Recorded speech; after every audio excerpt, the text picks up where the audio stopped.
repaso algunos temas puntuales del día. Vamos a ver algunos árboles para después mirar el bosque, que está bien interesante. Bueno, ayer hubo una reunión según cuenta el diario Clarín, entre el jefe de gabinete Jorge Capitanich y el vicepresidente Boudou, que duró, dice el diario, 2 horas. Allí, bueno, Boudou fue a hablar con quien lo atiende, aparentemente, porque dicen que el presidente no lo atiende más.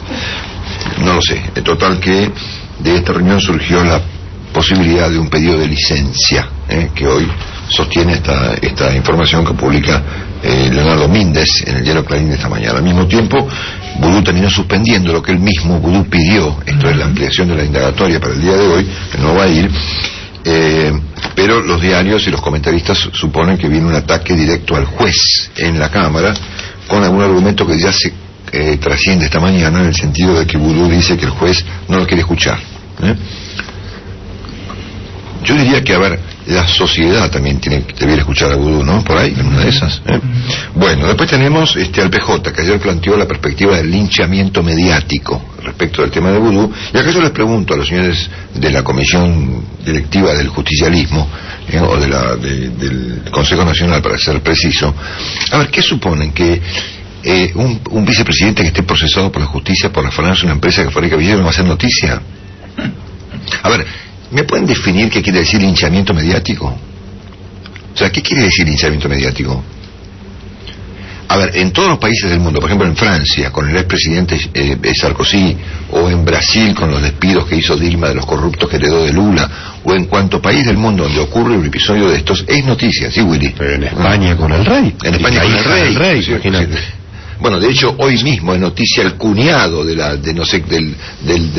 princesa no sé cuánto, porque le descubrieron no sé cuál curro. Entonces, a ver, ya estamos grandes para estas estupideces, ¿no es cierto? Bueno, después tenemos en el plano económico, misteriosamente, que los mercados están fenómenos. Los bonos han recuperado su posición, a la que había al momento del fallo de la Corte, y el Banco Central ha comprado en los últimos días 190 millones de dólares más. Bueno, después tenemos... después tenemos datos económicos interesantes del día. Según la encuesta que publica hoy el cronista de la consultora Poliarquía, el 65% de los argentinos no está conforme con su momento económico. Es un dato interesante, porque se agrega a esto datos de la economía real, digamos, de la parte no buitre de la economía. Caída de producción de autos en el semestre, 22%. Por primera vez en 6 años cae la venta de combustible. Cierra otra autopartista que se llama Visteon, una compañía norteamericana que se suma a los conflictos que ya había en las plantas de Gestamp y de Lear, que están recontra complicadas. Que hay 30% de caída en la venta en el consumo en restaurantes. 30%. Y que de acuerdo a los últimos datos con el nuevo tipo de cambio, el PBI argentino vale 20% menos. Claro. Obviamente. A ver, gran parte de lo que crecimos en moneda dura lo perdimos. ¿O no, Willy? Por supuesto. Y que el martes hay paro, y acá en algunas noticias un poco más políticas, el martes hay paro bancario, dice hoy el diario Popular. En el plano ya más político tenemos a la DAIA, que tiene ya previsto presentar la idea de que los autores intelectuales del atentado a la AMIA, cuyo aniversario se va a cumplir el día 18 de julio, sean juzgados en ausencia en la Argentina. ¿En qué está el acuerdo con Irán? Ayer no lo explicó el canciller Timmermans en sus diatribas en la OEA. Tenemos además al general Milani, con una causa que se cayó, una de las tantas causas que tiene en La Rioja. Hay una que es el caso del soldado Alfredo Olivera, que fue anulada como causa. Y tenemos hoy una reunión de 3 personajes importantes del justicialismo en Rosario, que son los 3 candidateables que tiene el gobierno, y creo que no hay 4, creo que son 3. Uno es Sergio Berni, el otro es Florencio Randazzo, y el otro es Diego Bocio, que acaba de decir hace minutos en una cosa que veía en la página de perfil, que en el caso de Boudou debe actuar la justicia. Que es una definición importante para alguien del gobierno. Dicho esto, un breve comentario sobre el caso del reportaje a la diputada Segarra, ocurrido ayer aquí en este programa. En primer lugar, le agradezco muchísimo a todos mis colegas y compañeros de la radio que han elogiado y han repetido el reportaje hasta el cansancio. A Alfredo Leuco, a Pepe Iliachev, a Jorge Larrata, a Tato Yan, al programa Encendidos en la Tarde que conducen mis compañeros María y Rolo, a La Nación, a la Telenoche, a TN, El País repitió el reportaje. Y le agradezco muy en particular a un gran periodista de Ricardo Kirchhoff, que esta mañana califica el reportaje de antológico. Bueno, yo les debo confesar que a mí me produjo mucha tristeza, porque la verdad es que yo debía haber estado contento ayer por la repercusión fenomenal que tuvo el hecho de que yo le hice 4 preguntas a una diputada desconocida, como la diputada Segarra, que le toca en suerte presidir la Comisión de Juicio Político en este contexto. Y la verdad que a mí me dejó devastado el asunto, porque claro, una cosa es mirar el reportaje como pieza periodística, que podrá ser más o menos importante. A mí me pareció menos importante que al resto de mis colegas, por eso se los agradezco mucho. Pero lo importante del asunto es que ¿cuáles son las preguntas que no pudo responder la diputada Segarra? Porque que no las puede responder ella u otra me importa poco, digamos. El punto es la temática, digamos, el contenido.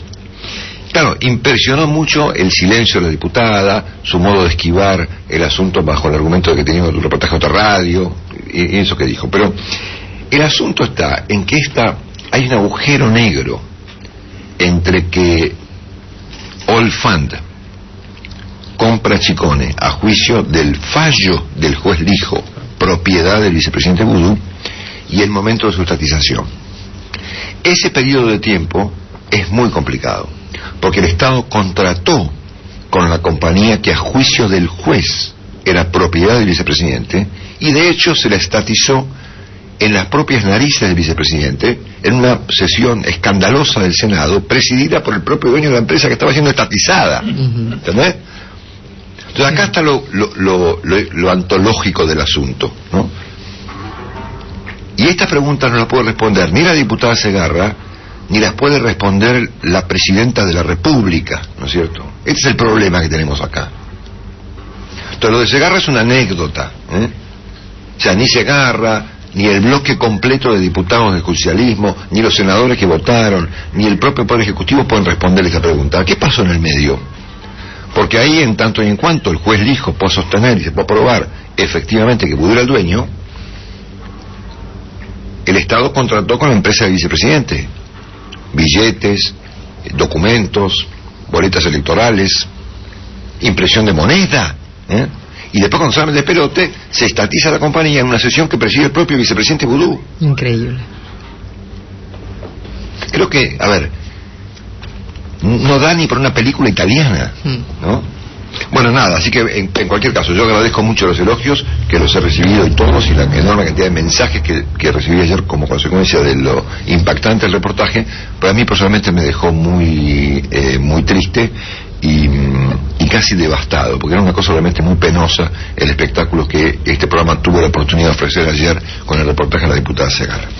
Por último, vamos a mirar un poquito el bosque en medio de los árboles. Esta mañana ocurre al mismo tiempo un conjunto de noticias que hemos comentado al mismo tiempo con Tomás Bulat, con Jorge Asís y con Rosendo Fraga, nuestros amigos habituales en el programa. Al mismo tiempo tenemos los argumentos que se han exprimido ayer en favor del vicepresidente Vudú en la Cámara de Diputados. Tenemos una noticia del presidente Maduro, tenemos una cuestión de la ley 14.034 y los comentarios del ministro de Economía ayer en la OEA. El argumento que sucedió ayer en la Comisión de Juicio Político para defender a Vudú fue que lo que había detrás de la eventualidad de juicio político era un golpe de Estado. Claro. Bueno. Se anuncia hoy la presencia, entre otros, del presidente Nicolás Maduro en este contexto muy particular del chavismo, el 9 de julio con la presidenta argentina en Tucumán. Van a estar el presidente Mujica, el presidente Morales, el presidente Correa del Ecuador y el presidente Nicolás Maduro de Venezuela, en nuestro 9 de julio en Tucumán. Al mismo tiempo que se conoce esta noticia y que ayer se esgrime el argumento del golpe de Estado, utilizándolo al pobre Vudú como una herramienta, digamos, se conoce esta mañana a través de una lastimosa etapa de ámbito financiero, y lo digo con mucho dolor porque tuve mucha relación con su fundador, con el señor Julio Ramos, y también con muchos de sus periodistas a quienes conozco, aprecio y en algunos casos admiro. Muchos de ellos trabajan aún en el diario, ¿no? Pero es la etapa de ámbito la que dice que atentos consultores porque el gobierno esgrime la ley 14.034 para meter los presos. Consultores y diputados nacionales, a juicio de esta perspectiva, cómplices de los fondos buitre. Cómplices de los fondos buitre. Entonces el argumento es que ningún argentino, de acuerdo a esta ley, puede propiciar sanciones contra la Argentina. No sé de qué están hablando, pero bueno, efectivamente de esto se habla hoy en la etapa de ámbito financiero. En lo que constituye una de las peores amenazas que yo he visto, no ya a la libertad de expresión, a la libertad de los argentinos. Al margen de la imbecilidad que supone que hay gente que está de acuerdo con conspirar contra la Argentina, que es una cosa estupidísima, ¿no es cierto? Pero que se utilice la etapa de ámbito financiero para amenazar gente, a mí me resulta algo realmente doloroso también, ¿no es cierto? Y finalmente tenemos los argumentos que ayer esgrimió en la misma línea el ministro de Economía en la OEA, cuando después de anunciar que la Argentina, subrayo, de anunciar otra vez que Argentina está al borde del precipicio, cosa que los argentinos no piensan, excepto Kicillof. Luego de repetir este punto de vista, el ministro de Economía anunció que están obviamente los lobbies pagados por los buitres. Escuchalo. Agradece la República Argentina porque es eso lo que nos permite, tanto como lo ha hecho esta organización, estar hoy aquí explicando bien los pormenores del problema, explicando también las falacias y las mentiras que se han pretendido instalar a través de un sistema mediático, propagandístico, de lobby, rentado y pagado por grupos minúsculos de especuladores que lo único que buscan es quebrar un país para tener ganancias extraordinarias, y que ya lo han logrado y que ahora están cerca, por un fallo de un juez, de lograrlo nuevamente. Bueno, a ver, para terminar, aquí puede ocurrir que el ministro de Economía o el equipo de gobierno supongan que como consecuencia de arreglar con los fondos buitre, la Argentina ingrese en la caída de todos los acuerdos que ha habido por la deuda en 2005 y en 2010. En beneficio del debate, diríamos que la biblioteca está dividida, pero ciertamente los fundamentos más serios que yo he escuchado suponen que esto no es así, ¿no? Que no hay ninguna razón por la cual se vaya a caer el canje 2005-2010 como consecuencia del cumplimiento de una sentencia judicial. Yo entiendo que está muy bien que la Argentina negocie, que tire la cuerda, que tense y que obviamente no se allane tan fácilmente a una instancia de esta naturaleza. Pero la pregunta que yo me tengo que formular frente a este cuadro de cosas combinadas, esto es, el argumento del golpe de Estado detrás del juicio político a Vudú, la presencia de Nicolás Maduro en Buenos Aires, el anuncio de ámbito respecto a la aplicación de la ley contra los argentinos, y estos argumentos que acaba de escribir el ministro de Economía, me tengo que preguntar, ¿esto es una estrategia o esto es un rumbo? Entonces, esta pregunta la queremos formar a los argentinos a estas horas, a esta altura del partido, porque sugerimos aquí hace como 15 días que el único modo de sostener este formato delirante en el que hemos entrado, donde convivimos con un disparate como el de Vudú y un disparate como este del default, es con un nivel más alto de radicalización. Acá fue dicho esto por mí hace 20 días, por lo menos, o 15. Entonces recién Jorge Asís argumentaba en contra de esto, en el sentido de que, bueno, el gobierno ya no tiene poder para radicalizarse.